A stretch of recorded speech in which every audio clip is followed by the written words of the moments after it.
Hi friends, চলে এসেছি আবার নতুন একটা ভিডিও নিয়ে। অনেক দিন ধরেই ভাবছিলাম যে বাড়ি যাব কিন্তু বাড়ি যাওয়া হয়ে উঠছিল না। তো ফাইনালি কালকে মন করলাম যে না, এবার বাড়ি যাই, অনেক দিন বাড়ি যাওয়া হচ্ছে না। তাই তাড়াতাড়ি সকাল সকাল ঘুম থেকে উঠে রেডি হয়ে বেরিয়ে পড়লাম বাড়ি যাওয়ার জন্য। আমরা যেহেতু বাড়িতে ট্রেনে যাইনি, স্কুটি নিয়ে গেছিলাম, তো রাস্তায় যেতে যেতে আমার রাস্তার পরিবেশটা এতই ভালো লাগছিল যে ভাবলাম সেটা তোমাদের সঙ্গে একটু শেয়ার করি। তাই রাস্তার কিছুটা ভিডিও নিয়ে নিয়েছি। দেখো, রাস্তাটা খুবই ভালো, এখান থেকে যেতে তো কোনো অসুবিধা নেই, রাস্তাটা কোনো জ্যাম থাকে না। তারপরে রাস্তাটাও ভালো, আশেপাশের যেসব পরিবেশ সেই পরিবেশটাও দেখার মতো। মানে তুমি যতটা রাস্তা ধরে যাবে তোমার মনে হবে চারিদিকটা দেখতে দেখতেই যাই। তো আমারও সেরকম মনে হয়েছিল, তাই আমিও কিছুটা ভিডিও করে নিলাম যে তোমাদের সঙ্গে শেয়ার করব বলে। এবার আমরা আস্তে আস্তে করে বাড়ি যাচ্ছিলাম।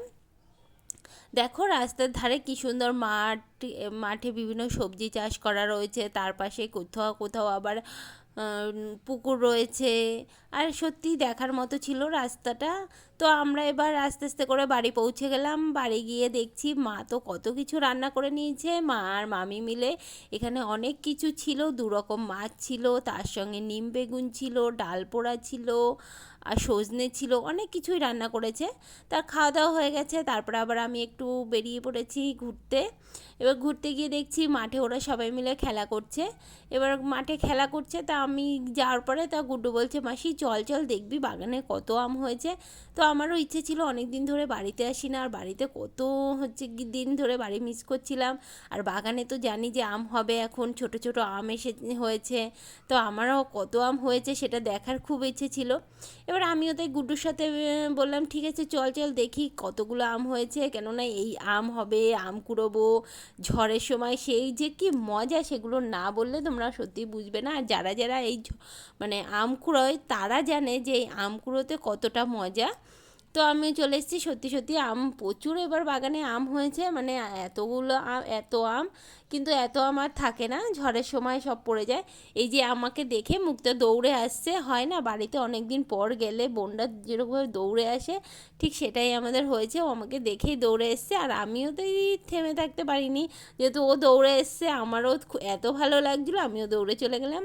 তারপর বললো চল আমরা একটু ঘুরে আসি, আমি ঠিক আছে চল। তারপর আমরা হাঁটতে হাঁটতে একটু চলে গেলাম অন্যদিকে, সেখানে নাকি গাঁদা ফুলের বাগান করেছে। তো আমি ভাবলাম তাহলে একটু দেখেই আসি, এসেছি যখন ঘুরে যাই। আর এরকম বাগানে বাগানে ঘুরতে তো আমার খুবই ভালো লাগে। এবার মা ছিল, তাই মাকে বললাম মা চলো তুমিও যাবে। এবার মাকে আমি ধরে ধরে নিয়ে যাচ্ছিলাম যে মায়ের ভিতর দিয়ে হাঁটতে পারবে কি না। তারপর আবার মুখতে কিছুটা পথ মাকে ধরে নিল। যাই হোক, আমরা 3 জনে মিলে বেশ সুন্দর করে হাঁটতে হাঁটতে চলে গেলাম মাঠে। আর মাঠে যেতে যেহেতু মাঠের এই পরিবেশটা খুবই সুন্দর, বিকেলবেলায় গরমের দিনে মাঠে ঘুরতে খুবই ভালো লাগে। যাদের গাছে বাগান আছে বা এরকম মাঠ পরিবেশটা রয়েছে, তারা অবশ্যই জানো যে কতটা সুন্দর লাগে এরকম বাগানে বাগানে ঘুরতে বা মাঠের ভিতরে হাঁটতে বিকেলবেলা। তো আগে যখন আমি এখানে থাকতাম তখন তো খুব যখন আমাদের হয়তো ভালো লাগছে না বা একটু মনে হচ্ছে গরম লাগছে, তখন মাঠে মাঠে ঘুরে বেড়াতাম। এখন আর সেটা হয় না, তাও যখন যখন বাড়ি যাই তখন অবশ্যই ঘুরে আসি। আর এটা দেখো, আলের এক পাশ থেকে জল যাচ্ছে, জলটা মাঠে দেয় তার জন্য। আর এই দেখো, এগুলো গাজর গাছ।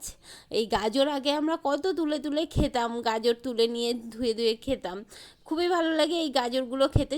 কাঁচা কাঁচা যারা গাজর খাও তারা জানো এরকম মাঠের গাজর তুলে খেতে যে কতটা মজা।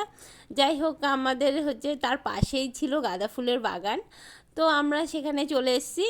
এবার এই গাঁদা ফুলের বাগানে এসেছি, তাই এসে তো আমার এতটাই ভালো লাগছে, কেননা গাঁদা ফুলের বাগান তো আগে এখানে প্রচুর হতো, এখন আর সেভাবে কেউ চাষ করে না।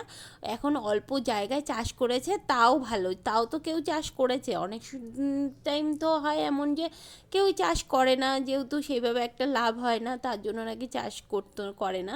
কিন্তু একসময় এখানে কুল বাগান ছিল, কুল বাগানে তো আমরা প্রতিদিন আসতাম, সবাই কুল ছিঁড়তাম। আর কুল পেড়ে পেড়ে যেহেতু ওরা বিক্রি করতো, আমরা সবাই মিলে ওদেরকে হেল্প করতাম। তবে সবাই মিলে খেতাম ওখান থেকে। নিজেদের ভিতর ছিল তো খুবই মজা হতো বিকেলবেলা আসতে গেলে এখানে বাগানে। তারপর আমাদের ওখানে বেশ একটু ঘুরে টুরে নিলাম, নিয়ে আবার আমরা ব্যাক করলাম যে বাড়ি যাব বলে, যেহেতু অনেকটা সময় আমরা এসেছিলাম, অনেকটা ঘুরেছি, ফটো তুলেছি, এদিক ওদিকে করেছি, তারপর আমরা চলে গেলাম। এবার গিয়ে দেখছি পাশে একটা দিদি ছিল, সে ছাগল নিয়ে মাঠে এসেছিল। তো ছাগলগুলো এবার যেহেতু সন্ধ্যা হতে যাচ্ছিলো, তাই ছাগলগুলো নিয়ে বাড়ির দিকে যাচ্ছে। তা আমরাও আবার একটু তাড়িয়ে দিলাম, যাতে তা হচ্ছে গিয়ে ছাগলগুলো তাড়াতাড়ি বাড়ির দিকে চলে যায়। কেননা এতগুলো ছাগল একা একা যদি তাড়িয়ে তাড়িয়ে নিতে যায় অনেকটাই কষ্ট। তাই যেহেতু সাথে আমরা ছিলাম, তাই আমি তাহলে একটু কৃষ্ণ হেল্পই করে দিই। তাই আমরা আবার একটু ছাগলগুলোকে তাড়িয়ে দিলাম। তারপরে আবার এই পাশ থেকে মাঠের দিকে আসলাম, এসে দেখছি ওরা এখনও ক্রিকেট খেলছে। আমি ঠিক আছে তোরা খেল। তো ভিডিওটি কেমন লেগেছে অবশ্যই জানাবে।